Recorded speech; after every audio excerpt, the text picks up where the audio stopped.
सभी शिक्षकगण एवं मेरे छोटे और बहनों, मेरा नाम स्मृति साक्या है। कक्षा जीवनम द्वितीय की छात्रा हूँ। मैं आज हिंदी दिवस के उपलक्ष्य में अपने कुछ शब्द प्रस्तुत करना चाहती हूँ।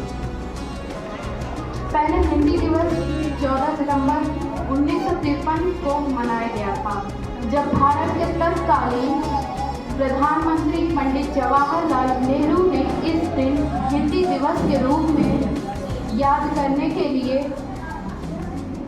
इसे मनाया गया था। यह राष्ट्रीय महत्व दिन है। प्रत्येक 14 सितंबर को मनाया जाता है।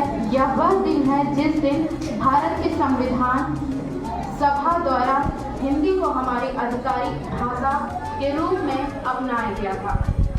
काफ़ी संघर्ष के बाद हिंदी को हमारे देश की राजभाषा घोषित किया गया था। इसलिए हमारी जो वरिष्ठ सभी को मेरा नमस्कार। मेरा नाम आयशा है। मैं जीएनएम प्रथम वर्ष की छात्रा हूँ और आज मैं हिंदी दिवस पर प्रस्तुत करने जा रही हूँ हिंदी भाषण और कविता। हर साल 14 सितंबर को हिंदी दिवस मनाया जाता है। आज़ादी मिलने के 2 साल बाद 14 सितंबर 1949 को संविधान सभा में एकमत से हिंदी को राजभाषा घोषित किया गया था। इस दिन भारत की संविधान सभा ने देवनागरी लिपि में हिंदी लिखी गई हिंदू भाषा को घोषित किया था। यह हर साल हिंदी के महत्व पर जोर देने, हर पीढ़ी के बीच इसको बढ़ावा देने के लिए मनाया जाता है, जो अंग्रेजी को प्रभावित करता है। स्कूलों और कॉलेजों में प्रबंध समिति हिंदी वाद विवाद कविता या सबको नमस्कार। आज ये हिंदी दिवस हम लोग अपनी हिंदुस्तान में बोली जाने वाली भाषा हिंदी के पर्व पे मनाते हैं। आज के हिंदी दिवस में मैं स्वामी विवेकानंद के द्वारा कही गई एक भाषण पे दोहा प्रस्तुत करूंगी। उसमें जो भी त्रुटियां हों उसके लिए मुझे क्षमा कीजिएगा। स्वामी विवेकानंद जी ने कहा था, हिंदी है भारत की एकता और अखंडता की पहचान। हिंदी है भारत की एकता और अखंडता की पहचान। हिंदी ही तो है हमारे देश की शान और जान। हिंदी ही तो है हमारे देश की शान और जान। लेकिन स्वामी विवेकानंद ने फिर बाद में इसके बारे में अपनी गलतियों को बताया था। उन्होंने एक दिन ब्रिटिश देश में यात्रा कर रहे थे, तो उनसे एक अंग्रेज मिला और बोला कि Swami ji how are you. तो स्वामी जी बोले कि मैं ठीक हूँ। उसके बाद अंग्रेज को लगता है कि स्वामी जी को इंग्लिश नहीं आती है, तो उसने पूछा आप इस देश में आके कैसा फील कर रहे हैं, कैसा महसूस कर रहे हैं। तो स्वामी जी बोले कि I am feel better, such a nice country.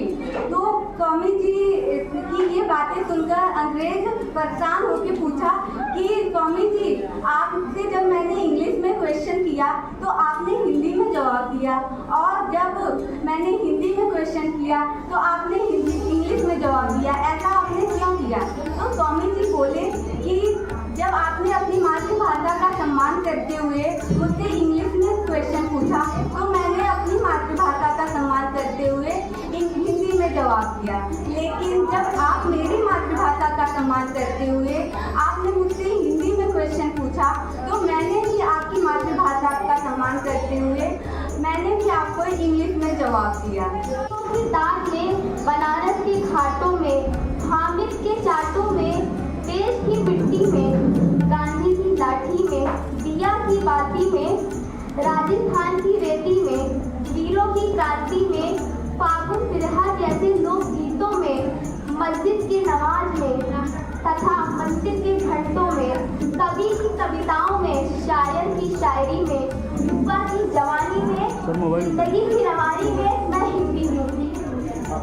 ये तो बात हो गई हिंदी की, लेकिन जिस तरह हम विकास की ओर बढ़ते जा रहे हैं, हम ये देख पा रहे हैं कि हर जगह अंग्रेजी का ही बोलबाला है। सिर्फ राष्ट्र नहीं, पूरे विश्व में आप कहीं भी चले जाएं, हर जगह अंग्रेजी का ही बोलबाला है। जिसकी वजह से हम अपनी ही मातृभाषा से दूर होते जा रहे हैं। हम अपनी ही मातृभाषा को बोलने से शर्माते हैं। तो उस पर एक कविता है कि अंग्रेजी में नंबर थोड़ा कम आते हैं, अंग्रेजी में नंबर थोड़ा कम आते हैं, अंग्रेजी बोलने से हम घबराते हैं, पर स्टाइल मारने के लिए पूरी जी जान लगाते हैं, क्योंकि हम हिंदी बोलने से शर्माते हैं। एक वक्त था जब पूरे देश में हिंदी का बोलबाला था। उस माँ को अब हम मॉम और मम्मी कहते हैं, जिसे हम अम्मा कहते थे, क्योंकि हिंदी बोलने से हम शर्माते हैं। हेलो। देश आगे बढ़ गया है, पर हिंदी पीछे रह गई है। इसलिए